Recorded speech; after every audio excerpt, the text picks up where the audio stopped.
नमस्कार मित्रों। पिछले वीडियो में हमने राजस्थान के भौतिक प्रदेश का वर्णन किया, जिसमें हमने पहला भौतिक प्रदेश पढ़ा उत्तर पश्चिम का रेतीला मरुस्थल। वो हम कंप्लीट कर चुके।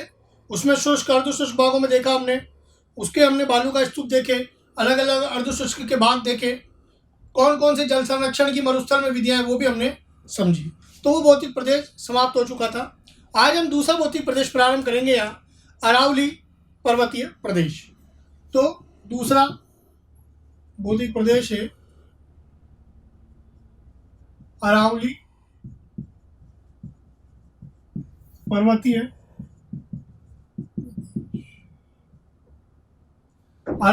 पर्वतीय प्रदेश आज हम यहाँ अध्ययन करेंगे। इसकी विशेषताओं को समझेंगे, फिर इसके भाग भी हम बाद में देखेंगे। चित्र बना लेते हैं एक पहले, थोड़ा सा अरावली को समझने के लिए।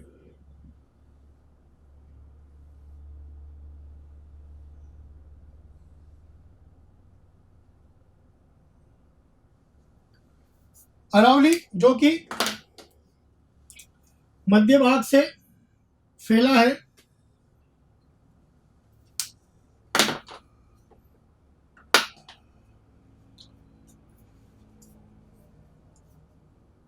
अरावली पर्वत जो कि बहुत ही प्राचीनतम पर्वत है। तो सबसे पहले हम ये देखें कि जो इसकी स्थिति है, यानी अक्षांश और देशांतर स्थिति अरावली की,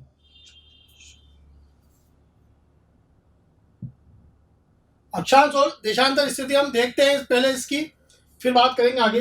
तो ये है 23 डिग्री 20 मिनट नॉर्थ से 28 डिग्री 20 मिनट नॉर्थ, यानी उत्तरी अक्षांश के बीच में 23 डिग्री 20 मिनट से 28 डिग्री 20 मिनट के आसपास ये दिल्ली तक फैला हुआ है। देशांतर 72 डिग्री 10 मिनट ईस्ट, यानी पूरब से 77 डिग्री ईस्ट तक ये फैला हुआ है लगभग। ये इसकी जो है स्थिति हो गई। विश्व के प्राचीनतम पर्वतों में से है। जैसे अमेरिका का एक पर्वत का आपने नाम सुना हो, अपलेशियन पर्वत के समकालीन ही है ये। इसकी आयु जो है 650 मिलियन वर्ष, आयु इसकी हम 650 मिलियन वर्ष कह सकते हैं। 1 मिलियन में 10 लाख वर्ष होते हैं, लगभग 650 मिलियन वर्ष इसकी आयु है। अरावली का जो शाब्दिक अर्थ है,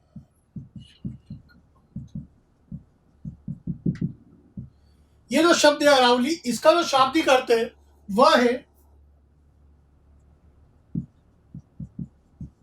चोटियों की पंक्ति। चोटियों की पंक्ति, इसका जो शाब्दिक अर्थ निकलता है चोटियों की पंक्ति शब्द निकलता है। अब ये जो अवशेष है, जैसे हमने मरुस्थल पढ़ा 33 सागर का अवशेष है, तो ये गोंडवाना लैंड का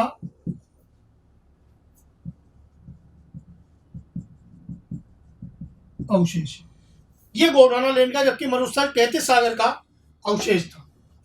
फिर इसके बाद प्राचीनतम पर्वत तो ही सही, तो इसमें सबसे ज्यादा क्या मिलती है? ग्रेनाइट चट्टानें। ग्रेनाइट चट्टानों की प्रधानता है। ग्रेनाइट चट्टानों की प्रधानता है, बहुत सारी ग्रेनाइट चट्टानें इसमें पाई जाती है। और भारत में महान जल विभाजक का कार्य करता है। जल विभाजन का कार्य मतलब जैसे कि इसके एक और नदियां दूसरी ओर जाती है और एक और दूसरी ओर। तो अगर हम भारत में देखें तो इसकी इधर की नदियां तो इस तरफ और एक नदियां उस तरफ जाती हैं तो जल विभाजन का कार्य करता है। तो भारत के प्रमुख जल विभाजन में इसकी गिनती होती है। तो मान जल विभाजन का कार्य भी ये करता। जलवायु की बात करें इस क्षेत्र में, जलवायु तो उप आर्द्र जलवायु हम कह सकते हैं। खास तौर से अरावली की बात की, उप आर्द्र जलवायु हम कंसीडर कर सकते हैं। तो ये कुछ इंपॉर्टेंट पॉइंट है, नोट कीजिए। फिर और पढ़ते हैं। तो आगे बढ़ते हैं। फिर इसके बाद और देखते हैं कौन कौन से पॉइंट है, नोट करते चलिए आप।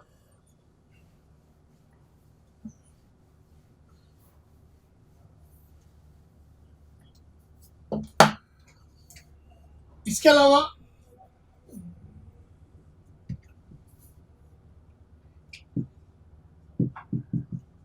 अरावली का पिता कहते हैं अरब सागर। अरब सागर से लेके ये जो कि लक्षद्वीप है, अरब सागर में भारत का केंद्र शासित प्रदेश, वो भी कहते हैं कि इसी का विस्तार। तो वहां से लेके यहाँ तक जाइए, इसके अवशेष ऐसे कहते हैं। तो अरावली का जो पिता है वो अरब सागर को कहा जाता है। अब इसका जो विस्तार है, विस्तार है इसका गुजरात के खेड़ा ब्रह्मा से, खेड़ा ब्रह्मा जो कि पालनपुर में आता है, गुजरात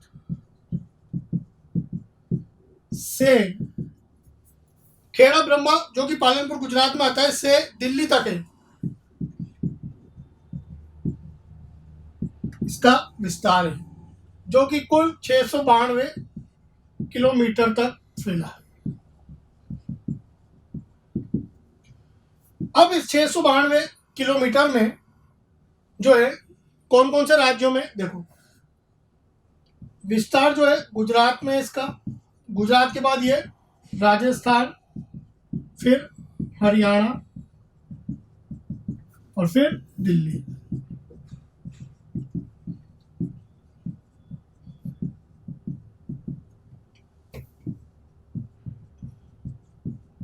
सर्वाधिक विस्तार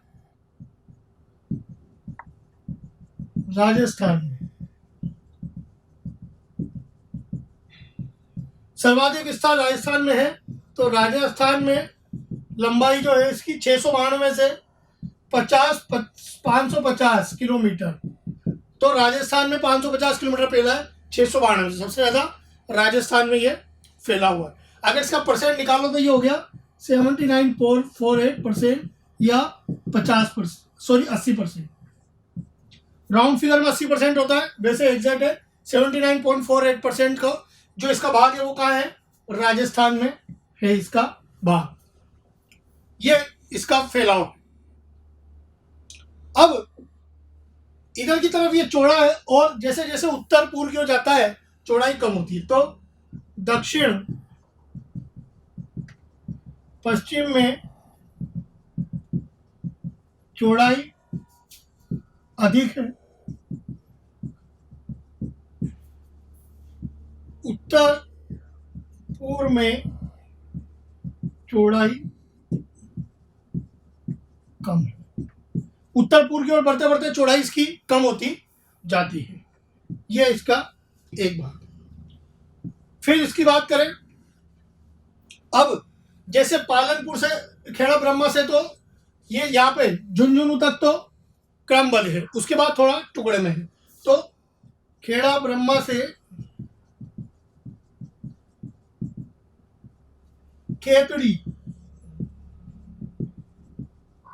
झुंझुनू, खेड़ा ब्रह्मा से खेतड़ी झुंझुनू तक क्रमबद्ध है। इसके बाद टुकड़ों में है। इसके बाद फिर टुकड़ों में है, ये छोटे छोटे टुकड़ों में फैला हुआ फिर हरियाणा दिल्ली में। तो खेड़ा ब्रह्मा से खेतड़ी झुंझुनू जो है तक तो क्रमबद्ध रूप से फैला हुआ, बिल्कुल सीधा और उसके बाद टुकड़ों में आता है थोड़ा थोड़ा, तो नोट कर लीजिए सर। फिर आगे बढ़ते हैं।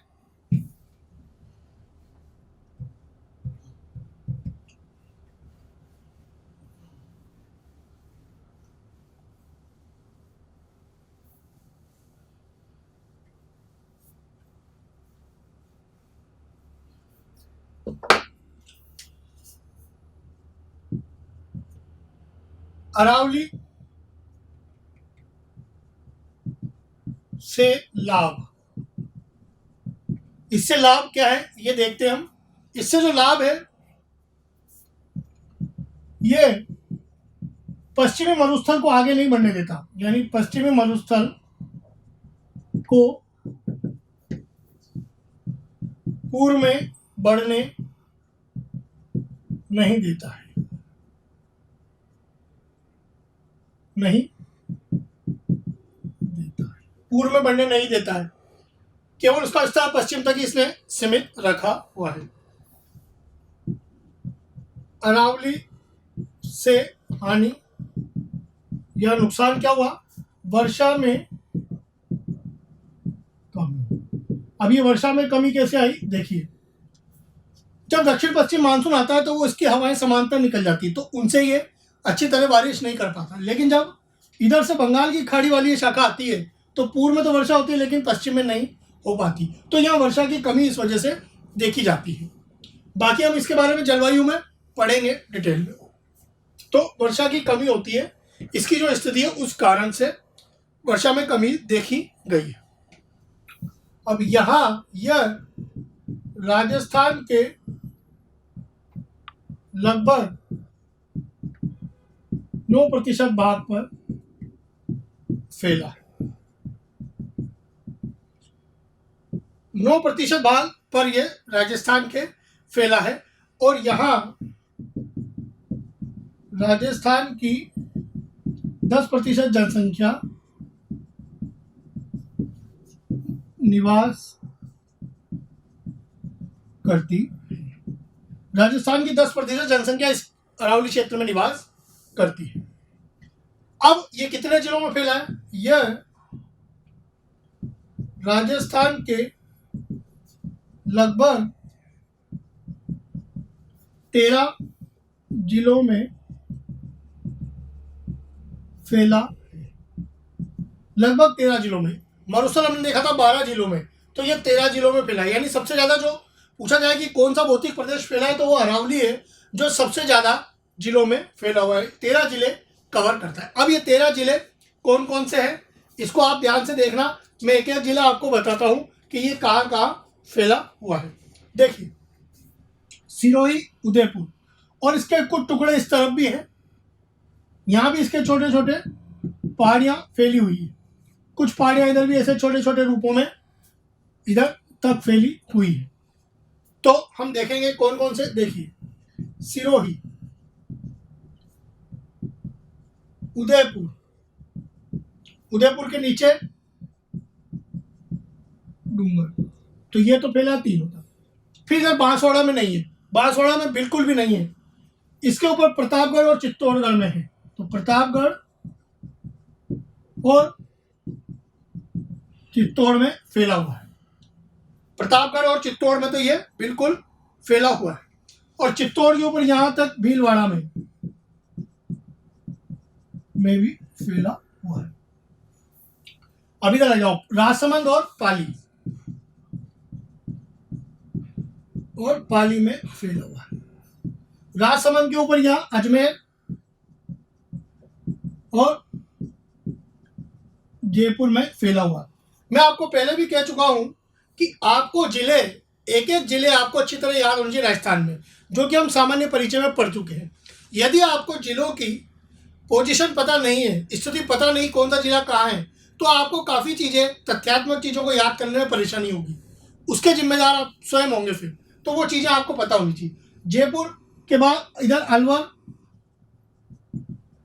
और इस तरफ सीकर झुंझुनू में भी इसके कुछ भाग हैं, सीकर और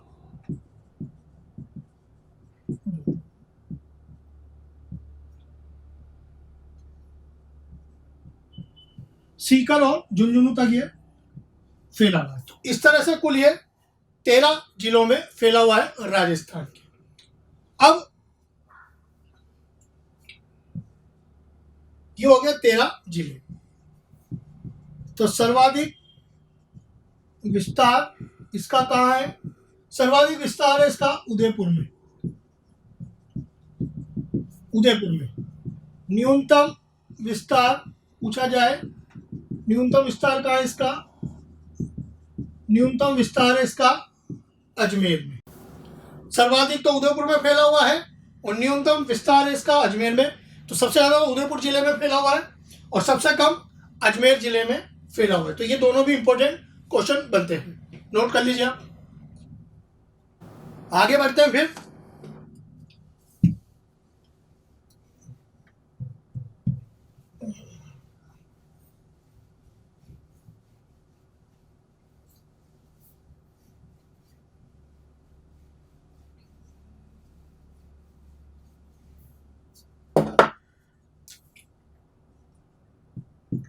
इसकी औसत ऊंचाई,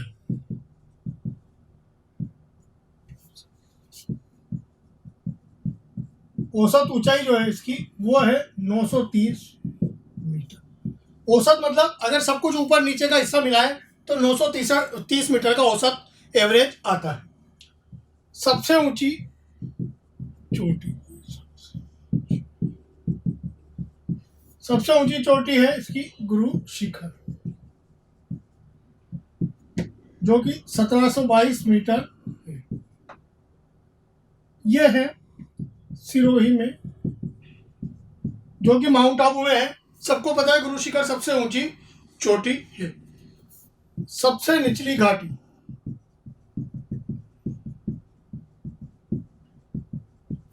पुष्कर घाटी। पुष्कर घाटी सबसे निचला भाग है इसका, निचले स्तर पर यह फैली हुई है। आकृति, यदि आकृति पूछ ले तो जो इसकी आकृति वो है तानपुरे के जैसी। आकृति तानपुरा जो होता है नीचे से चौड़ाई में ज्यादा होता है और आगे थोड़ा पतला होता है, उस तरह से इसकी आकृति है। तानपुरे के जैसी आकृति इसकी है।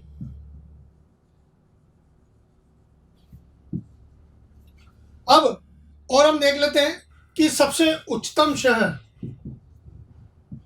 सबसे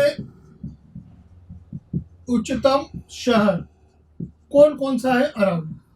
तो सबसे पुष्कर, सॉरी माफ कीजिए, माउंट आबू,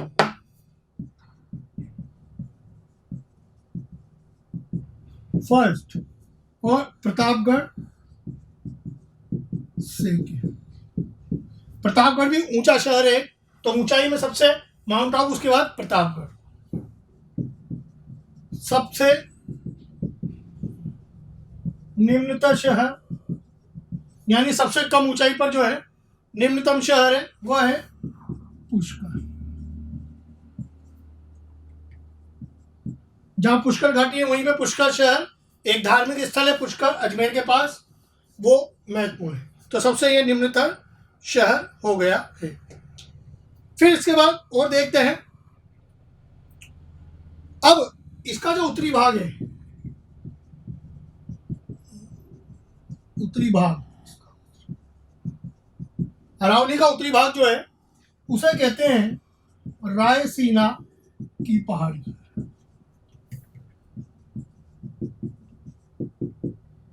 रायसीना हिल्स के नाम से जानता है, जिस पर राष्ट्रपति भवन बना हुआ है।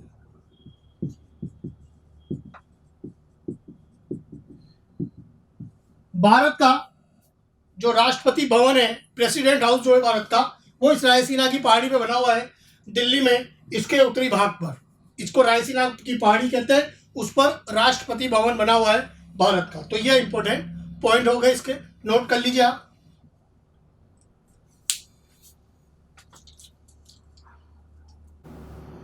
और आगे देखते हैं फिर और विशेषताएं।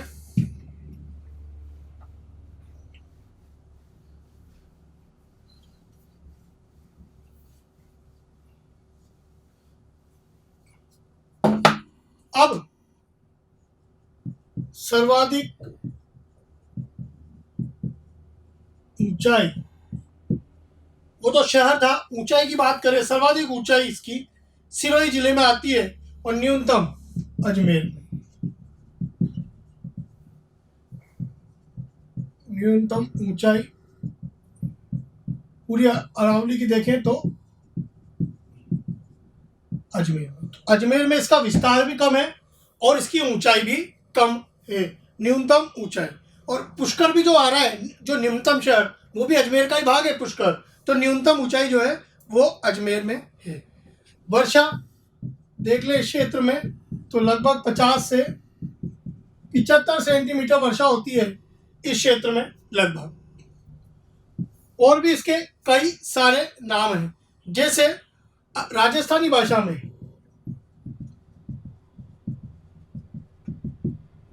भाषा में इसे अड़ा बटा कहते हैं। राजस्थानी भाषा में इसे अड़ा बटा या अड़ा बटा भी कहते हैं। विष्णु पुराण में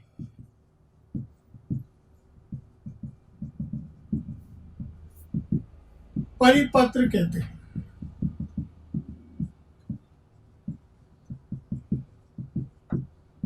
विष्णु पुराण में इसे परिपत्र कहते हैं। फिर इसके बाद बूंदी में, बूंदी जिला जो है, बूंदी में इसे अड़ावाला कहते हैं। स्पेशल बूंदी की बात करें, बूंदी जिले की, तो इसे अड़ावाला कहते हैं। सिरोही में इसे आबू गुलाब कहते हैं। सिरोही में इसे आबू गुलाब कहते हैं। और भी इसके कई अलग अलग नाम हो सकते हैं। भौगोलिक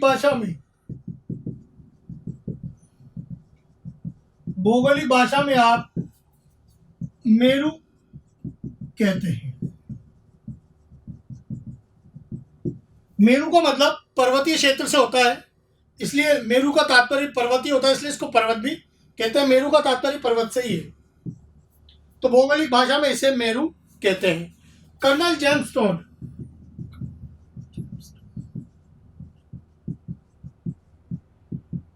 जेम्स टोड ने इसे हिंदू ओलंपस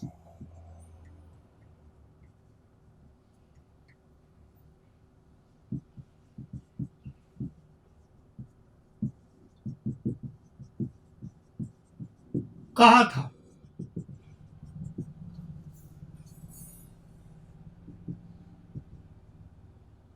हिंदू ओलंपस कहा था कर्नल जेम्स टोड ने, जो कि राजस्थान के इतिहास के पिता कहे जाते हैं कर्नल जेम्स टोड, जिन्होंने राजस्थान के इतिहास के बारे में कई सारी जानकारियां दी, पुस्तकें भी लिखी। तो कर्नल जेम्स टोड ने इसे हिंदू ओलंपस की संज्ञा दी थी। ओलंपस जो कि यूरोप में एक बड़ी ऊंचाई पर स्थित मूर्ति है, उसे संज्ञा दी जाती है। तो ऐसे हिंदुओं का ओलंपस इन्होंने भारत में कहा था कि ये अरावली के पर्वत है, हिंदू ओलंपस है, भारत के बीच में खड़ा हुआ है, इस तरह से जैसे बहुत ऊंचा शिखर हो, तो ये कहा था इन्होंने, इसलिए नोट कर लीजिए सर।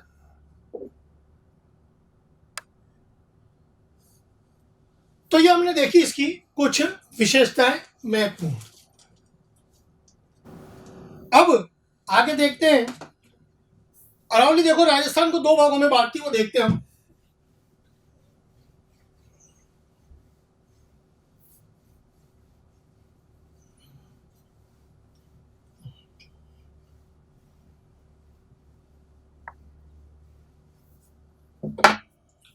तो लिखेंगे अरावली राजस्थान को दो भागों में विभाजित करती है। दो भागों में विभाजित करती है, एक तो पश्चिमी राजस्थान और एक तरफ पूर्वी राजस्थान, पश्चिमी राजस्थान और पूर्वी।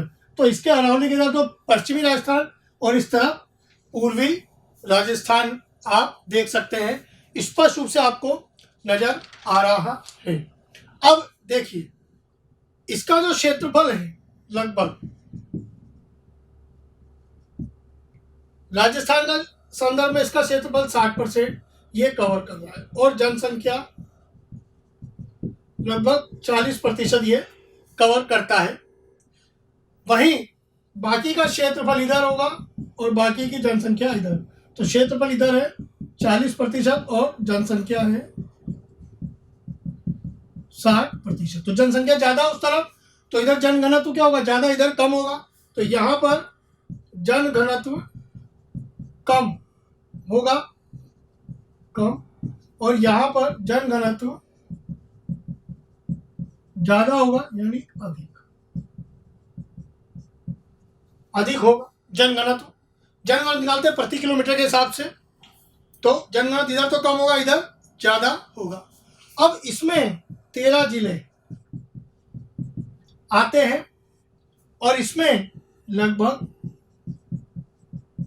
20 जिले, कुल 33 जिले राजस्थान में, जिसमें से 13 जिले आते हैं पश्चिमी राजस्थान में और 20 जिले आते हैं पूर्वी राजस्थान में। तो पश्चिमी राजस्थान के 13 जिले में कौन कौन है? हमने मरुस्थल में 12 जिले पढ़े थे, तो मैं 12 जिले यहाँ पे मैं बना देता हूं ताकि आप लोग समझ सकें। देखिए मरुस्थल के 12 जिले कौन कौन से हैं?